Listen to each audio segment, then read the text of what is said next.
Soyez bénis au nom de Jésus-Christ et que la grâce du Seigneur repose sur vous.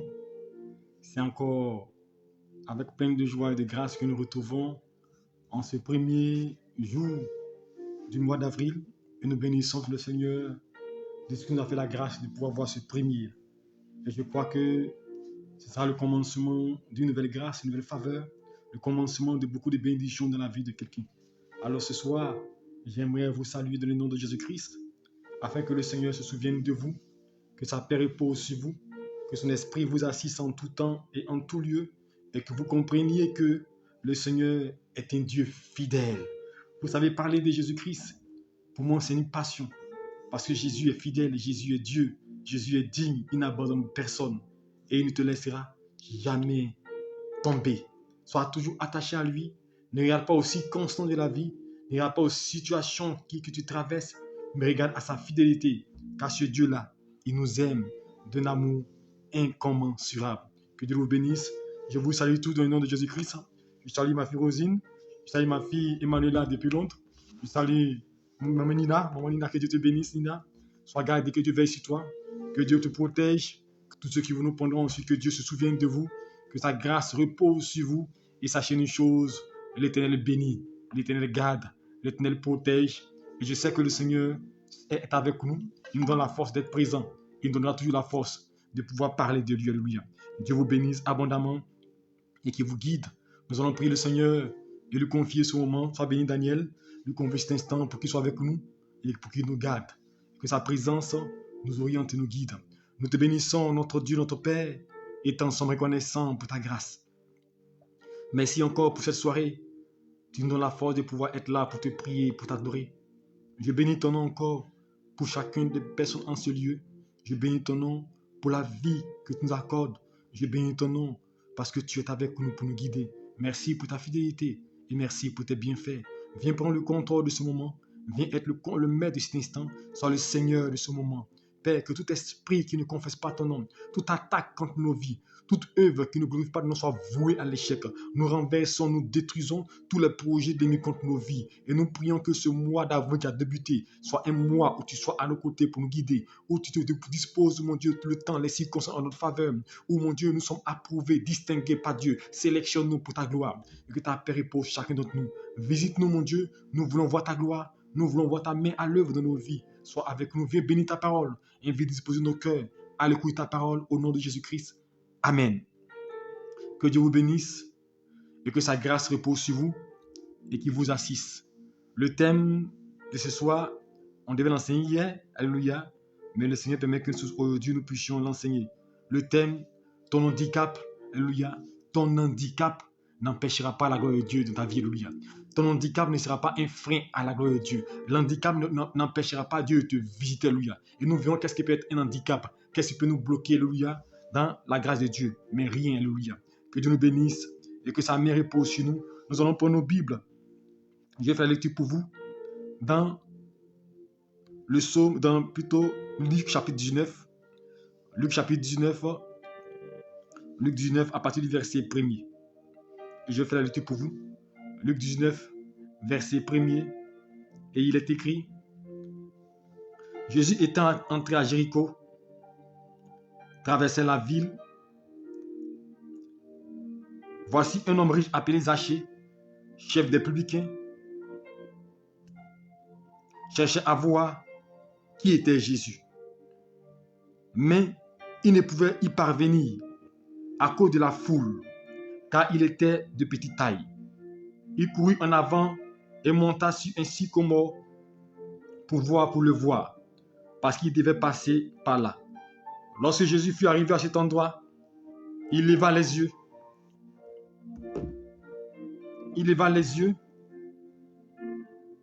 Si je trouve un passage.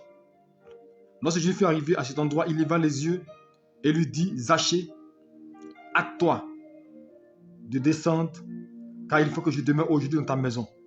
Zachée se hâta de descendre et reçut avec joie. Voyant cela, tous murmuraient et disaient: il allait loger chez un pécheur. Mais Zachée, se tenant devant le Seigneur, lui dit: Seigneur, je donne aux pauvres la moitié de mes biens, Et si j'ai fait tort à quelque chose ou à quelqu'un, je lui rends le quadruple. Jésus lui dit, le salut est entré aujourd'hui dans cette maison parce que celui-ci est aussi un fils d'Abraham. L'homme est venu chercher, Jésus est venu chercher ce qui était perdu, alléluia. Que Dieu nous bénisse et que le Seigneur bénisse sa parole, alléluia. Et que sa grâce repose sur nous. Ici, la Bible nous parle de Zachée. Alléluia. Le thème, je dis, ton handicap n'empêchera pas la gloire de Dieu ou ne sera pas un frein à la gloire de Dieu dans ta vie pour ta destinée, alléluia. Voici un homme du nom de Zachée. La Bible déclare que Zachée était un collecteur d'impôts, alléluia. Et vous savez, avant un collecteur d'impôts, ils n'avaient pas bonne presse. Parce qu'ils ajoutaient au problème des gens, alléluia, des difficultés. Quand il vient, il t'envoie une facture et il augmente pour se faire des sous. Donc c'était une personne qu'on n'aimait pas. Les collecteurs d'impôts étaient des personnes qu'on n'aimait pas en Israël. À cause de leur corruption, ils étaient très corrompus, alléluia. Et la Bible déclare que Jésus devait passer dans cette ville-là. Et quand Jésus devait passer dans cette ville-là, il y avait une grande foule, alléluia. Une très grande foule qui suivait Jésus-Christ. Et Zachée a eu écho de ce que Jésus allait passer par là. Mais Zachée connaissait sa situation. Il connaissait son état. Zachée savait ce qu'il reprenait dans la société. Alors, la Bible déclare qu'il va monter sur un sycomore, un petit arbre, il va monter dessus pour voir Jésus. Pour que Jésus le remarque, alléluia. Pour que Jésus fasse attention à lui, alléluia. Parce que la Bible, il était de petite taille, est-ce que vous comprenez? Et étant de petite taille, Zachée n'avait pas la possibilité de pouvoir voir Jésus-Christ parce que la foule lui barrait la vue.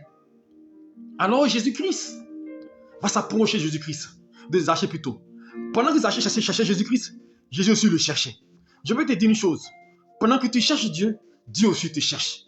Pendant que tu veux marcher dans les pas de Dieu, Dieu aussi est avec toi pour t'aider, alléluia. Dieu s'élève, alléluia, pour t'aider, pour te conduire, alléluia.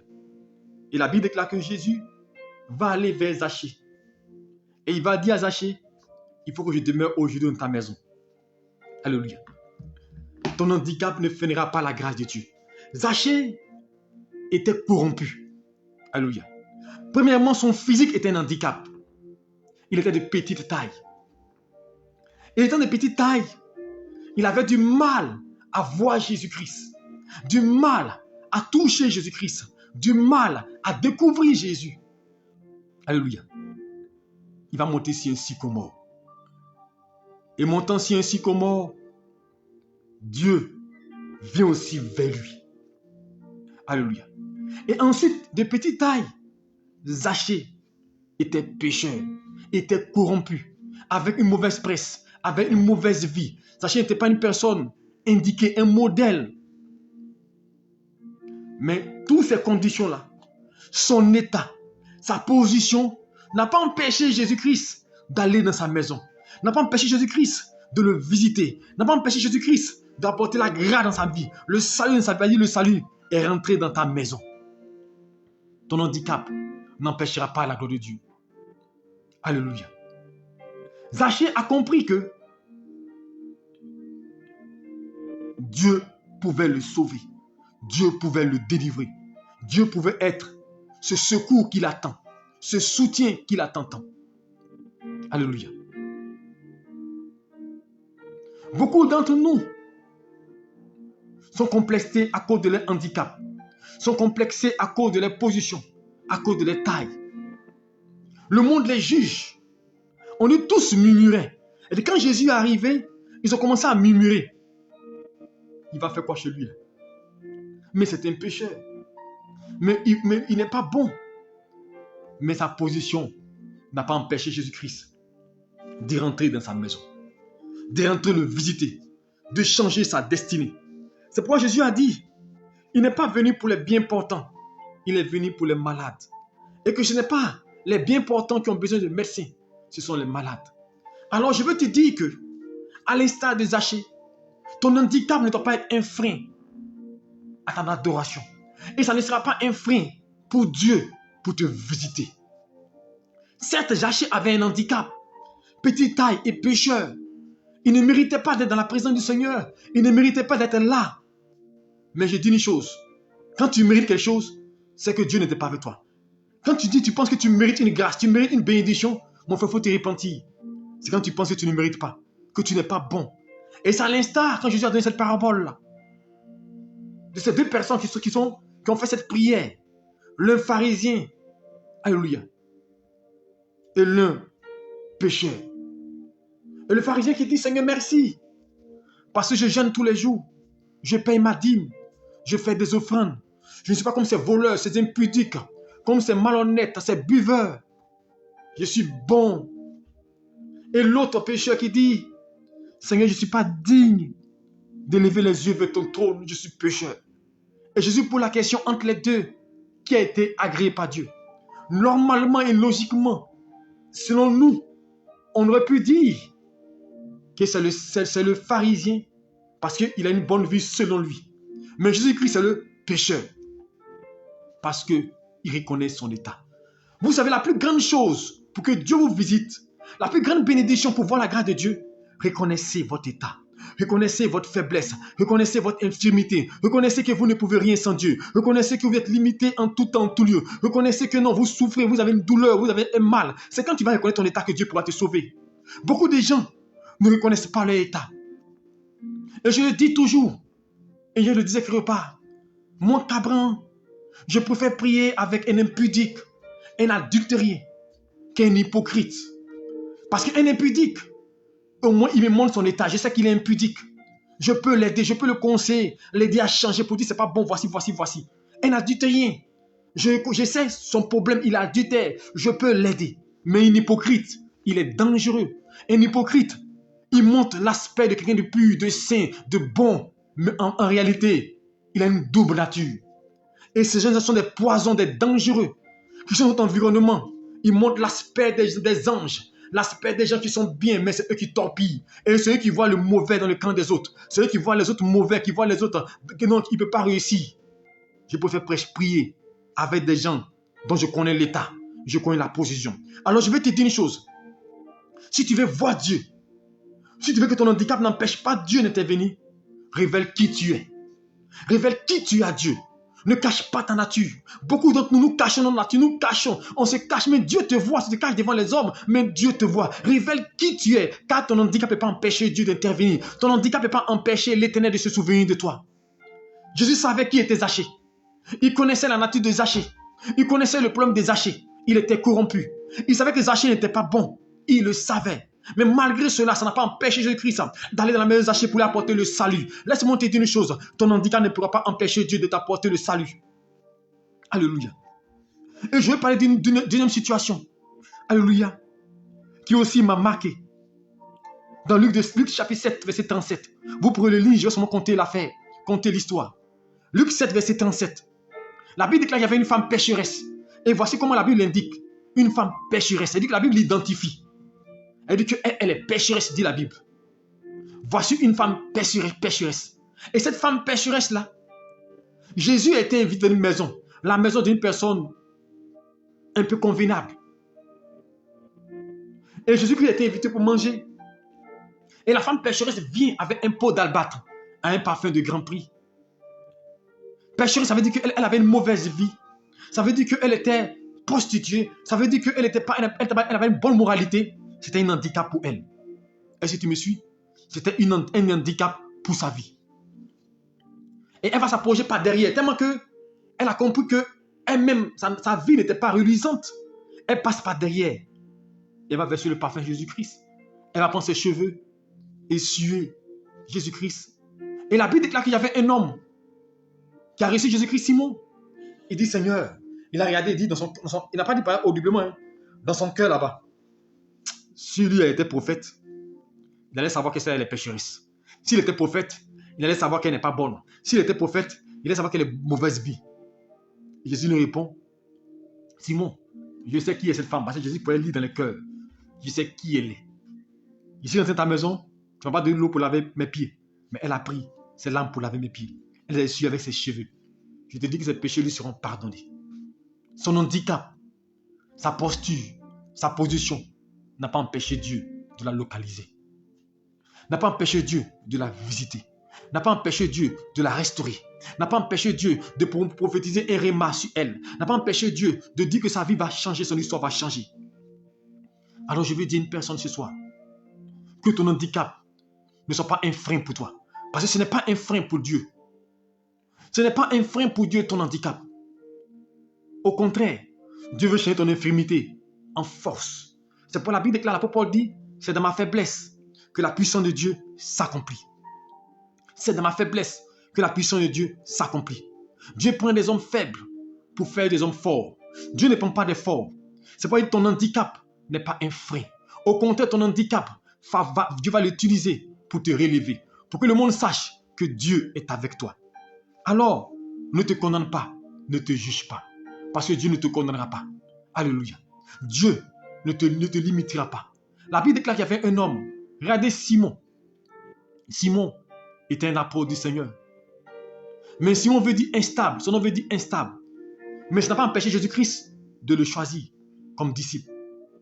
Alléluia. Simon était impéreux. Ça n'a pas empêché Jésus-Christ de le remplir de l'esprit. Et le jour de la Pentecôte, il a prêché devant 3000 personnes. Simon a renié Jésus. Or, le reniement, c'est un péché très grave. Simon a renié Jésus-Christ. Ça n'a pas empêché Jésus-Christ de revenir vers lui pour dire, Simon, va sauver mon peuple. Alors, je veux dire à une personne, ton handicap n'est pas un frein. Ton handicap n'est pas un blocage. Dis à Dieu ton infirmité. Dis à Dieu ton problème. Dis à Dieu là où tu es limité. Dis à Dieu que tu es faible. Dis à Dieu que tu es pécheur. Dis à Dieu que Seigneur, je n'en peux plus. Telle chose me domine. J'ai besoin de toi. Il viendra à ton secours. Est-ce que tu m'entends? Il viendra à ton secours. Parce que Dieu ne peut pas les hommes forts. Quand vous lisez dans la Bible, tout ce que Dieu a utilisé avait un handicap. Quand vous prenez Abraham, Abraham était limité. Abraham venait d'une famille d'idolâtres. Une famille qui ne connaissait pas Dieu. Mais Dieu l'a choisi.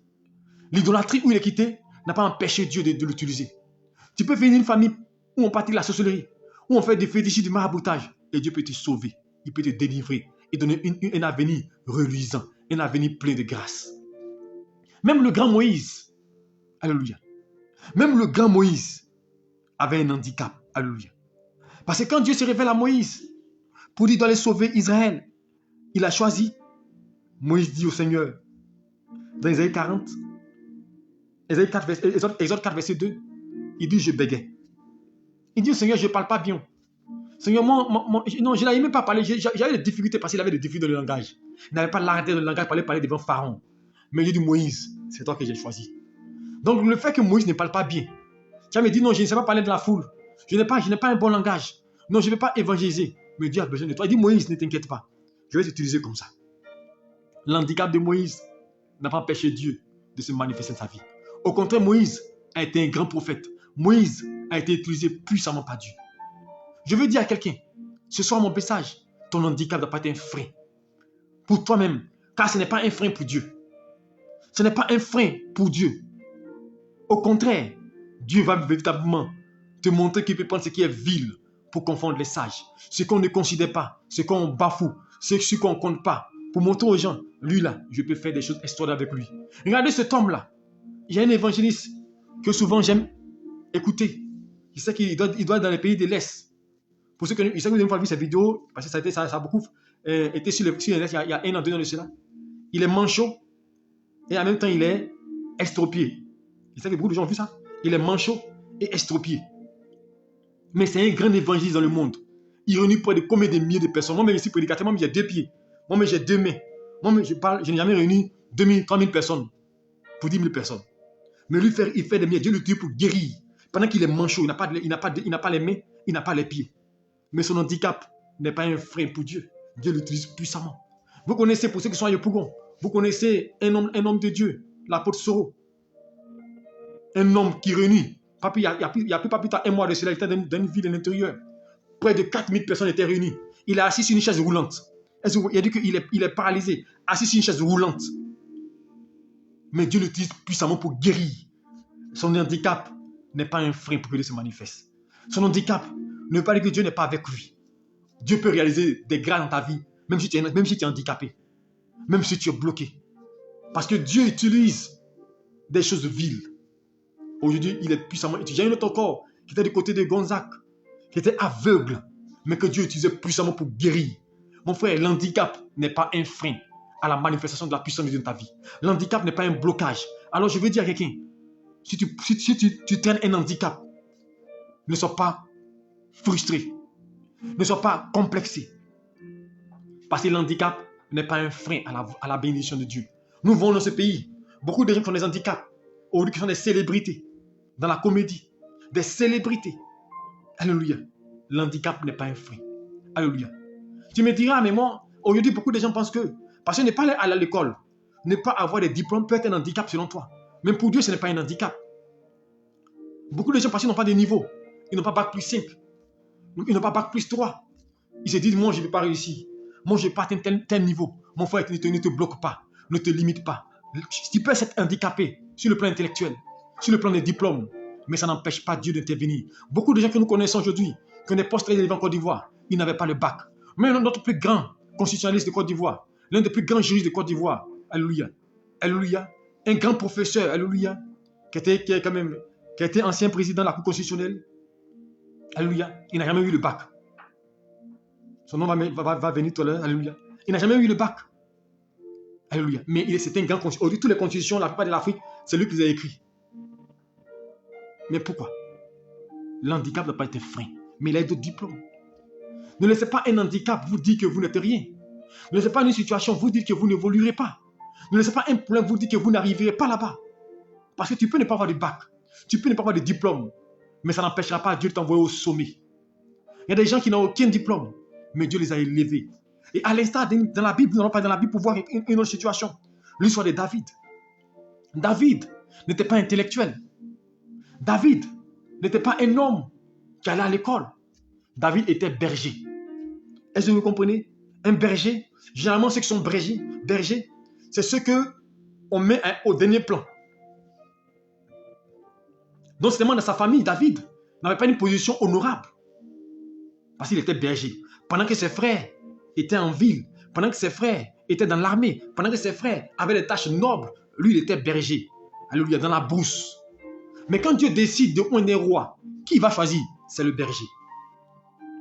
L'homme inconsidéré. L'handicap n'est pas un frein à la volonté de Dieu. L'handicap ne peut pas empêcher Dieu d'intervenir dans sa vie. David est devenu roi d'Israël, un berger. Pendant qu'il n'appartenait pas à une famille royale. Est-ce que vous comprenez?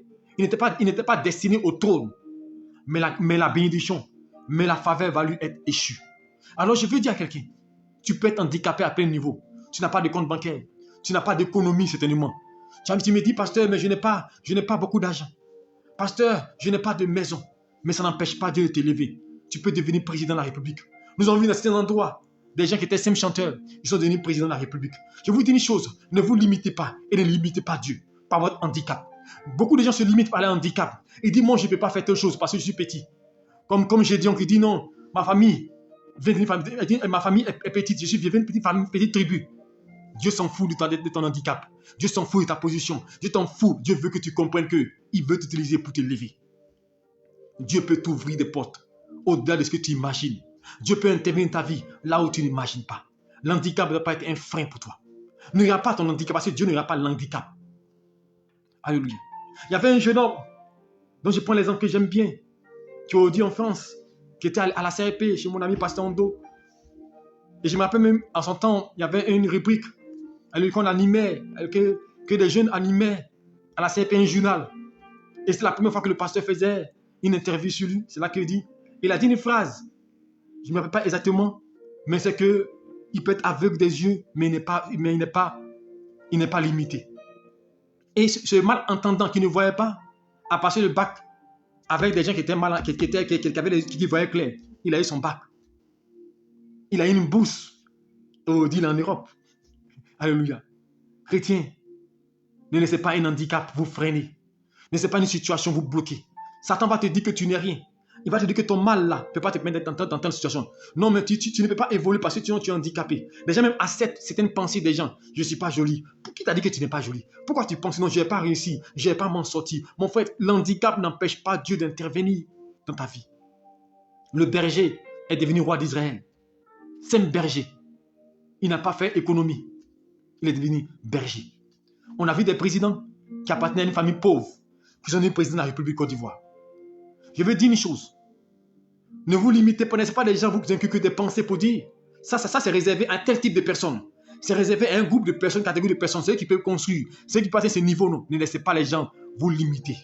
Dieu peut prendre une personne au village, au campement, et le mettre au sommet. Parce qu'un handicap n'empêche pas Dieu. Ça peut être un handicap moteur. Oui, un handicap moteur. Physiquement, tu es paralysé. Tu es aveugle. Tu es manchot. Tu es muet. Ça peut être un handicap. Mais pour Dieu, c'est une force. Alléluia. L'handicap n'empêche pas Dieu de se manifester. L'handicap n'empêche pas Dieu d'intervenir dans ta vie. D'agir dans ta vie. Alors je veux dire à quelqu'un ce soir, prends courage. Et comprends une chose. Le Seigneur te choisira. Et il est prêt à faire route avec toi. Quelle soit ta posture et ta position. Dieu ne te condamne pas. Dieu ne te juge pas. Dieu est plutôt prêt à te changer et à te transformer. C'est le monde qui juge. C'est le monde qui condamne. C'est le monde qui regarde pour dire non. Non, le monde même t'insulte avec ton handicap. Regarde ce manchot là. Regarde ce paralysé là. Regarde cette femme là. Regarde celui-là. Depuis, il n'a pas telle chose. Comme on se moquait d'Abraham. Comme on se moquait d'Élie, le chauve. Mais mon frère, l'handicap n'empêche pas Dieu de se manifester. Alors n'accepte pas que quelqu'un... Aujourd'hui, tu n'es pas marié certainement. Ça peut être un handicap pour toi. Mais ça ne veut pas dire que c'est la fin du monde. Dieu va se manifester pour toi. Aujourd'hui, tu n'as pas d'enfant. Ce n'est pas un handicap pour toi. Dieu va te visiter forcément. Dieu va te restaurer. Dieu va t'aider. L'handicap n'empêche pas Dieu d'intervenir. L'handicap n'empêche pas Dieu de se manifester dans ta vie. On a vu des gens qui étaient handicapés physiquement. Mais Dieu les utilise. Dieu les a utilisés. Dieu continue de les utiliser pour bénir l'humanité. Alléluia. Alors je veux dire à quelqu'un ce soir, ne perds pas courage. Et ne laisse pas une situation te perturber. Regarde une chose dans la Bible. La Bible déclare, Joseph est devenu premier ministre de la prison. C'était un handicap. Il est devenu premier ministre. Alors je veux dire à quelqu'un, tu peux être dans une prison, influencé par les démons, mais Dieu peut te délivrer pour t'envoyer au sommet, pour te lever et pour t'ouvrir des portes, et pour te garder, et pour te préserver. Je veux dire une chose, ce que tu traverses ne peut pas être source de démotivation pour toi.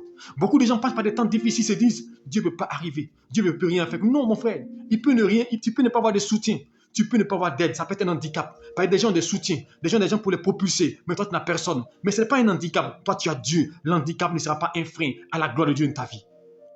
L'handicap n'empêchera pas Dieu de te visiter et de faire de toi ce qu'il veut de toi. Alléluia. Alors je t'exhorte, chrétien, ce soir. Mon message, c'est que tu comprennes que ton handicap n'empêchera pas Dieu de te localiser là où tu es. On peut dire que tu es pécheur, on peut te condamner, on peut te juger, on peut dire que tu as de mauvaises vies, mais cela n'empêche pas Dieu de te transformer. Parce que la Bible déclare, dans le Zacharie chapitre 4, chapitre 6, il y avait un chapitre 3 plutôt, il y avait un souverain sacrificateur, Josué, dont les vêtements étaient sales. C'était un handicap pour lui. Il avait un vêtement sale. Et Satan montait vers Dieu pour l'accuser. Pour dire à Josué, ses vêtements sont sales. Il pensait que Dieu allait condamner Josué. Mais Dieu dit enlever son vêtement sale. Dieu savait que Josué était dans une posture qui n'était pas bonne. Dieu connaissait l'état de Josué. Mais il dit enlever son vêtement sale. Dieu ne te condamne pas. Dieu ne te juge pas. Dieu est prêt à te sauver. Dieu est prêt à te délivrer. Dieu est prêt à te sortir de la situation. Alors je veux dire à quelqu'un, c'est tellement tu passes par des situations difficiles, c'est tellement ta vie est marquée par le péché, par la domination. Et tu te dis, mais est-ce que Dieu m'aime? Est-ce que Dieu peut te tendre la main? Il est venu pour toi. Il est venu pour te sauver. Lui, c'est un handicap. C'est une faiblesse. Tu demeures et ta vie est dominée par le péché. Mais Dieu peut te sortir de là. Parce qu'il dit, vous serez surpris de voir les impudités d'Adultère au ciel. Mon frère, moi j'ai appris une chose, ne pas juger les gens. Ne juge pas les gens parce que tu ne sais pas. Lui que tu vois, c'est qui peut devenir. Quand nous commencions le ministère en 97, en tant que prédicateur, quand on commençait le ministère à ce moment précis, imaginez-vous cette année-là, beaucoup de gens qu'on a évangélisés, beaucoup de gens qu'on a coachés, aujourd'hui, ils dirigent des grands ministères que nous-mêmes on ne dirige pas. Mais c'est des gens qu'on a enseigné le b.a.-ba de l'évangile. Derrière que j'ai formé la délivrance en 90-99, derrière que j'ai formé. Mais aujourd'hui, ce sont des grands orateurs. Un de mes fils que j'ai formé, qui est aujourd'hui un grand pasteur, je vous dis une chose. Il dit les premiers seront les derniers. Et les derniers ne seront pas les premiers. Les derniers seront les premiers. C'est pour dire une chose. Tu peux arriver tard. Mais ça ne veut pas dire que tu seras limité. Beaucoup de gens ici qu'on ne comptait pas. J'ai vu des femmes à Boaké qui avaient une vie bizarre quand on commençait le ministère. On se moquait d'elles. Aujourd'hui, c'est de grands évangélistes. Quand on les voit, ça fait fierté qu'on les voit. parce que c'est aussi le fruit de notre ministère. Alors je vais dire à quelqu'un, ne laisse personne te dire que tu ne peux rien, tu ne vaux rien. Ne laisse personne te dire que tu n'y arriveras pas. Ne laisse personne te dire que tu es limité. Ne laisse personne pour dire que non, Dieu ne fera rien avec toi. Tu es pécheur, tu es voleur, tu es impudique. Zaché était impudique, était collecteur d'impôts plutôt, était corrompu. Mais Jésus-Christ l'a visité et a changé sa vie. Dieu peut changer la vie d'un pécheur, d'un sorcier, d'un démon, d'un esprit plutôt, quelqu'un qui est possédé par un démon. Dieu peut le délivrer. Mon frère, ton cas n'est pas désespéré. Je ne sais pas par quoi tu passes. Je ne connais pas ton handicap. Il peut être spirituel, il peut être physique, il peut être relationnel. Mais sache une chose, Dieu n'est pas limité par ton handicap. Dieu est limité par ta foi. Alors ce soir, je vais exhorter quelqu'un à comprendre que le Seigneur est fidèle et le Seigneur n'abandonne pas ses enfants. Alors que l'handicap ne soit pas un frein à ta marche avec Dieu. Au contraire, avance. Continue de prier. Dis Seigneur, sauve-moi. Seigneur, je connais ma force, aide-moi. Dieu viendra te délivrer. Dieu viendra t'aider. On peut se moquer de toi aujourd'hui. Mais laisse-moi te dire une chose. Le temps nous dira la suite. Le temps nous dira avec qui Dieu est. L'un peut se moquer de ton handicap pour se moquer de toi. Vendre cimetière. Mais laisse-moi te dire une chose. Dieu te visitera. Dieu te bénira. On peut te dire non, il n'est pas intellectuel, il ne vaut rien, il ne peut pas trouver de travail. Je connais des gens qui n'ont aucun diplôme, mais aujourd'hui, qui sont des personnes qui emploient des personnes, qui emploient beaucoup de gens. Alléluia. Dieu peut t'ouvrir des portes.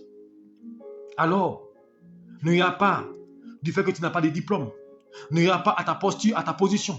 Ne regarde pas à ce que tu es aujourd'hui, mais regarde à ce que Dieu va faire, qui est sur le point d'arriver, comme je l'ai enseigné hier. Regarde à ce que Dieu va faire, qui est sur le point d'arriver. Regarde, on va t'élever. Alléluia. Je me rappelle, un de nos fils rendait témoignage. Une personne à qui on avait dit qu'il était pasteur, on a prophétisé sur sa vie. Et on dit c'est un pasteur qui agit dans l'œuvre, un pasteur qui intervient. Il donnait son témoignage. Il y a 2 ans en arrière, 3 ans en arrière, si je me trompe, à une assemblée du monde. Il partait compétir parce qu'il est allé à l'école, il travaillait, il savait ton Dieu. Il partait compétir à un truc d'embauche. Un truc d'embauche. Et quand il arrive là, il n'avait que le BTS. Et le poste était directeur commercial. Je veux dire à quelqu'un, il ne faut pas te limiter. Beaucoup de gens disent non, moi je n'ai pas ce niveau. Mon frère, ne te limite pas. Directeur commercial, il était le plus jeune. Il y avait des ingénieurs, il y avait des gens qui ont un master. Mais celui on a choisi pour être directeur commercial. Parce que le gars dit tu es jeune, tu peux même avoir un jeune. Et c'est étant ce poste-là que cet homme-là a pris, ce jeune-là, a fait le coup pour avoir les différents diplômes pour avancer. Et de là, on l'a débauché. Aujourd'hui, il a un poste très élevé, alléluia, dans une entreprise d'aviation. Donc, je veux dire à quelqu'un, tu peux aller compétir avec des gens qui sont à un niveau très élevé. Et puis toi, tu peux être choisi. Comme un prophète, un ami, prophète le disait, il a une entreprise dans le domaine de la pâtisserie. Et il y a 7 ans de ça, il donne son témoignage. Il est parti compétir pour avoir un marché avec l'Hôtel Ivoire, avec tous ces grands trucs autour. Ça va de compétir. Mais lui, qui avait un petit coin, c'est lui qui a été choisi parmi tant de groupes connus, financièrement assis. Alors je veux dire à une personne, ne regarde pas ta faiblesse, ne regarde pas tes moyens, ne regarde pas là où tu te trouves, ne regarde pas le quartier où tu es, ne regarde pas la famille d'où tu viens, mais regarde le fait que Dieu peut changer ton histoire là où tu es, où tu te trouves à tout moment. Tu peux être d'une famille pauvre, mais ce n'est pas un handicap pour Dieu. Cet handicap n'empêche pas Dieu d'intervenir. Tu peux venir d'une famille modeste, tu peux venir d'un quartier pauvre, tu peux habiter dans un quartier de Sicobois, un quartier précaire. Mon frère, ça n'empêche pas Dieu de t'envoyer à un niveau élevé pour devenir propriétaire. Ça n'empêche pas Dieu. Est-ce que tu m'entends? Tu peux être en Europe et tu peux te débattre actuellement à joindre les débouts sans papier. Mais ça n'empêche pas Dieu de te faire demain un citoyen de la ville où tu es, du pays où tu es, et de te rendre prospère. De te rendre prospère. Dieu est capable de faire au-delà de ton imagination. Alléluia. L'handicap n'est pas un frein. Mon frère, le temps est un nom de Dieu. Peut-être tu ne vois rien à l'horizon, mais je te dis une chose. Dieu te visitera. Dieu te localisera. Alléluia. Et je vais terminer par un autre fait dans la Bible. Alléluia. Pour conclure mon message. Pour montrer que, avec ton handicap, Dieu peut réaliser des choses extraordinaires avec toi. Avec ton handicap, Dieu peut faire des choses extraordinaires avec toi parce que l'handicap n'est pas un frein. Et notre passage va se trouver dans 2 Rois chapitre 7. Vous pouvez le lire à la maison à partir du verset 3 jusqu'à la fin. La Bible nous dit que il y avait 4 lépreux qui avaient faim. Et ces 4 lépreux étaient assis là. Et ils ne savaient pas, ils avaient faim. Ils se disaient, mais comment on va faire? Si on va en Israël, ils vont nous lapider parce que le lépreux n'avait pas le droit d'être avec les personnes qui étaient pures. Ils étaient considérés comme impurs. Donc, ils ne pouvaient pas aller là-bas. Et donc, ils étaient au milieu, ils avaient faim. Il y avait le camp des Philistins aussi qui était là. Ils sont 4 lépreux. Ils vont faire comment? Alors, ils se sont dit, c'est que si on n'a pas le choix, si on va en Israël, ils vont nous lapider, on va mourir. Allons, jetons dans le camp des Philistins. Enfin, si nous tuent, ce n'est pas grave. Mais si aussi on s'en va qu'ils nous laissent, on va manger. Et la Bible déclare qu'ils ont commencé à s'avancer vers le camp des Philistins. Mais regardez ce que Dieu va faire. Dieu va multiplier les pas des 4 lépreux en une armée puissante.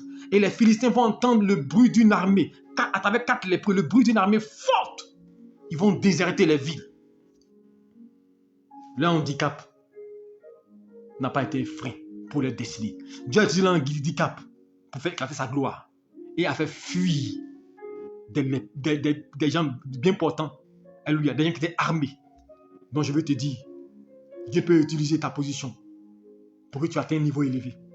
Mais je veux que aussi tu comprennes qu'il ne faut pas te limiter. Il ne faut pas limiter ta vie. Il ne faut pas limiter ta marche. Il ne faut pas limiter ta destinée à ta position. Moi, je le dis, je serai propriétaire de maison. Ça, c'est une évidence. Et ça, c'est pas, je ne donne pas plus de 2 ans. Peut-être même avant la fin d'année, je serai propriétaire. Je ne sais pas comment Dieu va faire, comment il va s'arranger. Mais tu vas me dire, mais pasteur, mais tu n'as pas de fonds à la banque. Tu n'as pas 2-3 millions. Moi, je compte sur mon Dieu.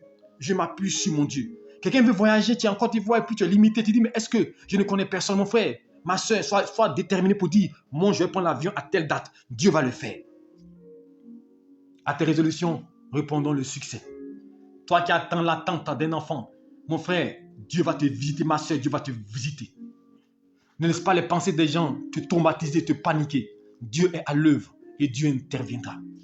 Ce soir, je ne vais pas être long parce que demain, nous avons un programme. Mais je vais exhorter chacun à comprendre que l'handicap n'est pas un frein. L'handicap moteur, je vous ai parlé du prophète, de l'apôtre, Josué qui est paralysé, c'est une chaise roulante pour ceux qui le connaissent, mais à travers qui Dieu guérit.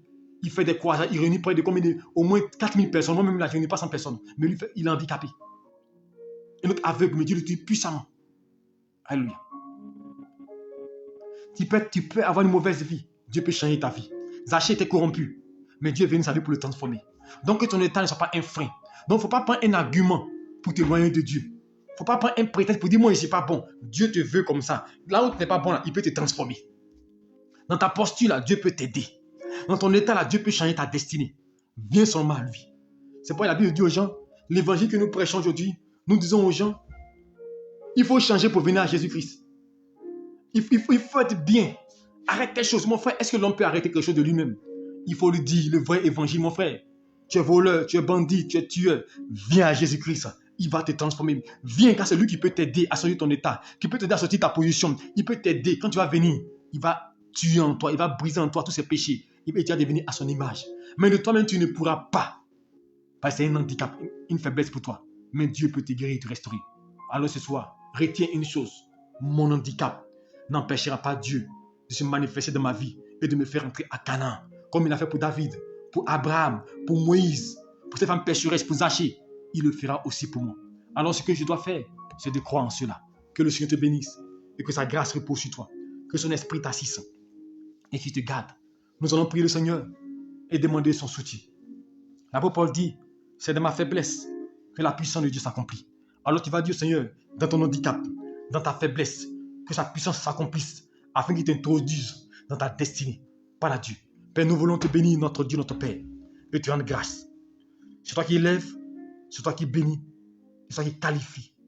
Ce que l'homme disqualifie, toi tu qualifies.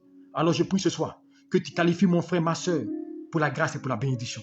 Que son handicap ne soit pas un frein à ta volonté, à ta manifestation dans sa vie, mon Dieu. Car tu as utilisé des gens qu'on ne considérait pas, des gens qu'on ne calculait pas, et tu as fait d'eux des instruments de gloire.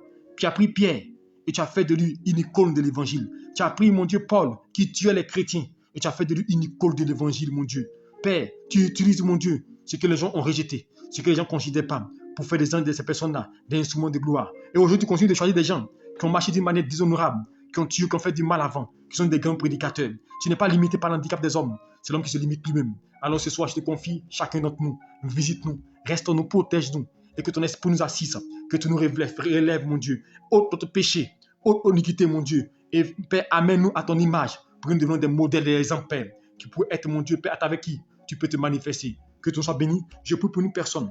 Que son handicap ne soit pas un frein à recevoir sa grâce, qu'il reçoive sa bénédiction. Et que ce mois d'avril, mon Dieu, qu'aucune situation, aucun handicap, aucune action, mon Dieu, ne puisse être un frein à la réception de son miracle, de sa faveur, de son succès, de son enfantement, de sa productivité, de sa bénédiction sans mesure. Merci de les bénir et de les garder. Merci pour ta parole. Quand la parole sort, elle accompagne d'une onction particulière, alors que ta grâce accompagne cette parole-là, que tu les conduis, tu les guides.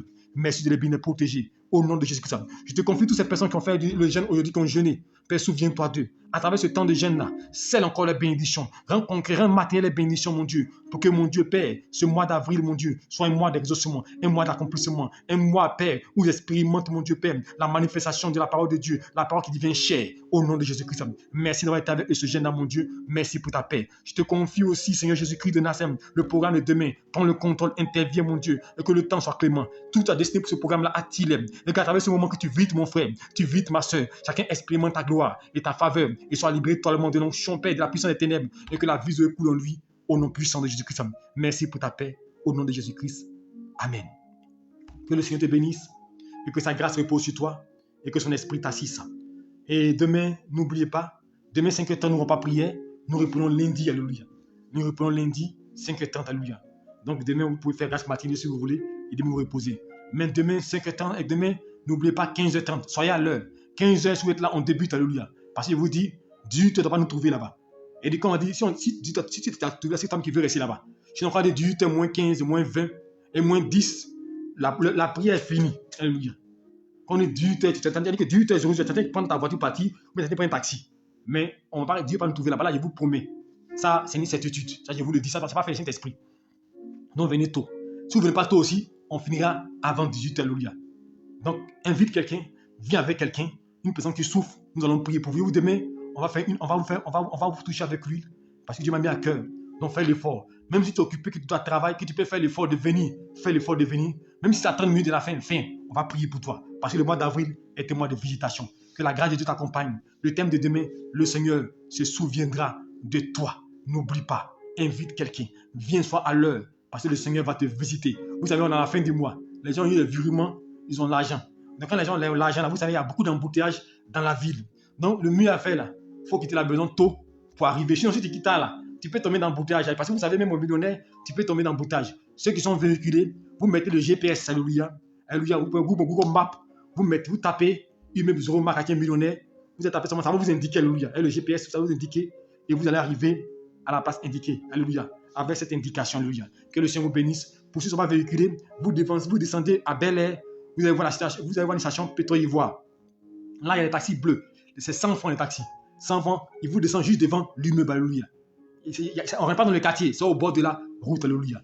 Que le Seigneur vous bénisse, qui vous accompagne. Rendez-vous demain, 15h, soyez à l'œuvre. On va prier pour vous. Vous qui êtes à l'extérieur aussi, ne vous inquiétez pas. Nous serons en direct, alléluia. Nous serons en direct. Et en direct aussi, nous prierons pour vous. Nous allons aussi proclamer la grâce sur vos vies pour que aussi le mois d'avril, que personne ne reste en marge, que tout le monde ait un témoignage à rendre, alléluia, dans ce mois d'avril. Que Dieu vous accompagne, que Dieu vous bénisse et bonne nuit à vous. On sera demain 15h30, alléluia.